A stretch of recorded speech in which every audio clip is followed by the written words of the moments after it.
सन 2000 एक astronaut David और एमा एक अंतरराष्ट्रीय स्पेस मिशन के तहत चांद पर रिसर्च के लिए निकलते हैं। दोनों के लिए यह पहला मिशन था और दोनों ही रोमांच और उत्साह से भरे हुए थे, लेकिन उन्हें जरा भी एहसास नहीं था कि कितना बड़ा खतरा उनका इंतजार कर रहा है। वे 3 दिन तक स्पेस में सफर करते रहे, मगर चांद से कुछ ही दूरी पहले रडार अचानक चेतावनी देने लगता है। अंतरिक्ष में अलोकापिंडों का एक विशाल झुंड उनकी ओर तेजी से बढ़ रहा था। जहाज के भीतर लाल लाइटें तेजी से चमकने लगती हैं, सिस्टम एक एक कर ओवरलोड होने लगते हैं और डेविड के माथे पर पसीने की बूंदें चमकने लगती हैं। एमा घबराहट में कंट्रोल पैनल के बटन दबाती है, लेकिन बाहर फैलता अंधेरा और टूटते पत्थरों की चमक उन्हें एहसास दिला रही होती है कि बचने का रास्ता अब आसान नहीं है। तब डेविड घबरा कर कहता है, हम चांद की तरफ नहीं जा सकते, हमें तुरंत इमरजेंसी लैंडिंग करनी होगी। एमा के चेहरे पर डर साफ झलकता है, लेकिन वह सहमति में सिर हिलाकर ओके कहती है। जहाज की दिशा बदलती है और कुछ ही मिनटों बाद वे एक अनजान ग्रह पर उतरते हैं, जिसकी सतह गहरी, धूल भरी और आसमान अजीब बैंगनी रंग का होता है। जमीन मुलायम रेत जैसी थी, लेकिन उस पर फैली हल्की सुनहरी चमक ऐसे चमक रही थी मानो किसी ने आसमान से तारों की बारीक धूल बिखेर दी हो। दूर दूर तक अजीबोगरीब पेड़ फैले थे, जिनकी पत्तियां हल्की हवा के साथ रंग बदलती और मानो खुद ही चमक उठती। एमा चारों ओर नजर घुमाकर धीमे से बोलती है, ऐसी जगह तो मैंने आज तक धरती पर कहीं नहीं देखी। डेविड आसमान की ओर देखते हुए मुस्कुराता है और कहता है, या फिर किसी ऐसे सपने जैसी जिसे नींद टूटने के बाद भी भूलना नामुमकिन हो। उन्होंने आसमान की ओर देखा।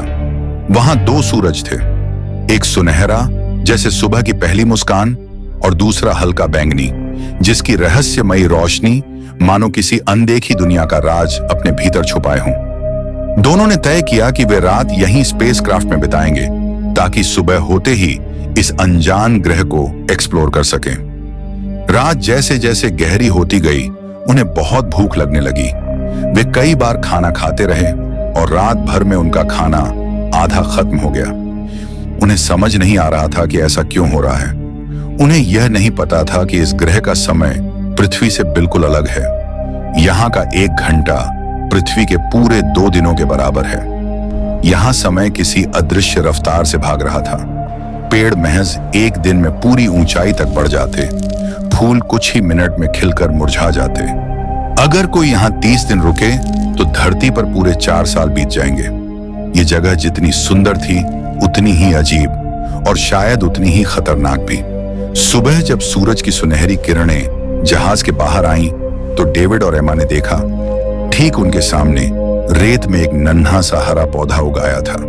वह हवा में हल्के हल्के झूल रहा था, जैसे अभी अभी जन्म लिया हो। इसके बाद वे खोज पर निकलते हैं। कुछ दूर जाने के बाद रेत के बीच उन्हें एक पुराना टूटा हुआ स्पेसक्राफ्ट मिलता है। वे चौंक जाते हैं कि उनसे पहले भी इस ग्रह पर कोई आ चुका है। स्पेसक्राफ्ट का आधा हिस्सा जमीन में धंसा था और उस पर अजीब बैंगनी काई जमी हुई थी, जो हल्की रोशनी में भूतियां चमक छोड़ रही थी। अंदर टूटे पैनलों और उड़ती धूल के बीच डेविड और एमा को एक पुरानी डायरी मिली। उसके कवर पर बड़े अक्षरों में लिखा था, टाइम ट्रैप। एमा ने जैसे ही पन्ना खोला, पहली ही लाइन ने उनकी सांसें थाम दी। डायरी में लिखा था, अगर आप ये मेरी डायरी पढ़ रहे हैं तो समझ लीजिए आप भी फंस चुके हैं समय के एक ऐसे जाल में जहां आपको पता भी नहीं चलेगा और आप अपनों से बहुत बहुत दूर हो जाएंगे। ये ग्रह पृथ्वी के समय से बिल्कुल अलग चलता है। यहाँ का बिताया हुआ 1 घंटा पृथ्वी के 2 दिन के बराबर है।